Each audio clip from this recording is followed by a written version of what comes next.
আসসালামু আলাইকুম ওরহমতুল্লাহি ওবরাকাতুহু। সম্মানিত হাজরিন, আশা করি সবাই আল্লাহ তাআলার অশেষ মেহেরবানিতে ভালো আছেন। গুরুত্বপূর্ণ একটি আমলের কথা বলবো। আমরা যে নামাজ পড়ি, নামাজের মধ্যে অনেক দোয়া করা যায় এবং দোয়াগুলো কবুল হয়।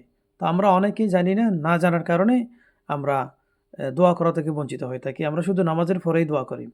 তো আসুন, আমরা যেখান থেকে কথাগুলো শুনবো, শোনার পর যদি ভালো লেগে থাকে, ভালো হয়ে থাকে, অবশ্যই সবার মাঝে শেয়ার করবেন, আমরা যেন সবাই আমল করতে পারি। যখন আমরা নামাজের মধ্যে যখন আমরা সিজদায় চলে যাই, সুজুদ করি, তখন আমরা বলি সুবহান রাব্বিল আলা ৩ বার ৫ বার যেভাবে বলেন। বলার পর তখন রিজিকের প্রয়োজন, বলেন ইয়া ওয়াহাবু ইয়া রাজ্জাকু জাল্লা জালালু।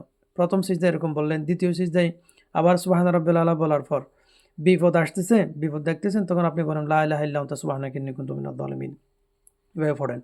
যাদের রোগাক্রান্ত, শেফা আয়াত আছে, এগুলো পড়েন। যেমন ওয়ানুনাজ্জিলু মিনাল কুরআন মা হুয়া শিফাউন ওয়া রাহমাতুল লিল মুমিনিন। মানে সুবহান রাব্বিল আলা বলার পর এই দোয়া, সুন্দর সুন্দর দোয়াগুলো পড়তে পারেন। আল্লাহ তাআলার সুন্দর সুন্দর সিফাতি নাম আছে। সুবহান রাব্বিল আলা বলার পর আপনারা সুন্দর সুন্দর সিফাতি নামগুলো পড়তে পারেন। তো আমি সুন্দর সুন্দর যেগুলো অর্থ আমাদের জন্য ভালো লাগে, যেটা প্রয়োজন হয়, আমি সেটা পড়ি। আরও বলি, যেমন দোয়াগুলো কবুল হওয়ার জন্য বলি সুবহান রাব্বিল আলা বলার পর আল্লাহুম্মা লা তারুদ্দানা খাইবিন। ও দ্বিতীয় সুজুদে বললাম আল্লাহুম্মা জাআলনা মুফলিহিন। অন্য যত রাকাত আছে তত রাকাত মিলিয়ে আমি সাজিয়ে গুজিয়ে আমার মতো করে আমি দোয়াগুলো পড়ে থাকি।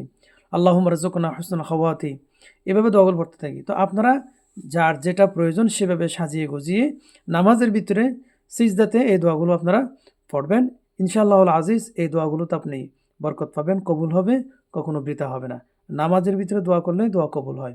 তো বাংলাতে কোনো কিছু পড়া যাবে না, বরং কেউ পড়বেন না। আরবিতে কোরআন আয়াত দিয়ে যে দোয়াগুলো আমরা পড়ি, সেই দোয়াগুলো আমরা পড়তে পারবো।